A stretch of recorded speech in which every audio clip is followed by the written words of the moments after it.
ចូលស្លេងម្ដងបងប្អូនខ្ញុំជាអ្នកបោកគត់កៅអៅក្បាលគីបទីរួមទឹកអាវអីក៏កន្លែងខ្ញុំបោកគត់ដែរបន្ទាប់ពីយើងបោកគត់រួចហើយ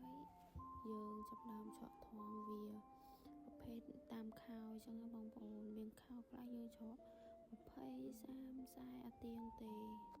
បងប្អូនមើលជាស្តែងបានមួយថ្ងៃហ្នឹងវល់ខ្លាំងអត់បានរៀបចំផ្ទះទេដោយសារតាអវ៉ាន់ខាងអនឡាញគឺច្រើនមួយរយៈនេះបងខាងអនឡាញគាត់ដាក់អវ៉ាន់មកច្រើនអញ្ចឹងពួកខ្ញុំគឺធ្វើប្រញាប់ដៃប្រញាប់ជើងមែនទែន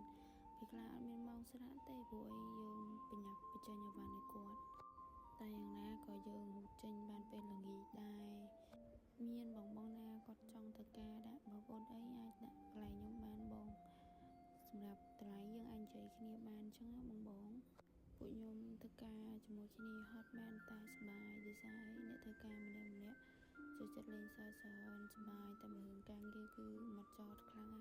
ពួកខ្ញុំមិនអាចធ្វើដោយវាថាយើងធ្វើលេងបានទេព្រោះនេះមុខដូចថានិយាយថាបានថាឆ្នាំងបាយរបស់យើងណាបើយើងអត់ថែរក្សាឆ្នាំងបាយនោះទេយើងអត់មានអីហូបទេអញ្ចឹងយើងត្រូវថែរក្សាឆ្នាំងបាយនោះបងអរគុណជួបគ្នាវីដេអូក្រោយ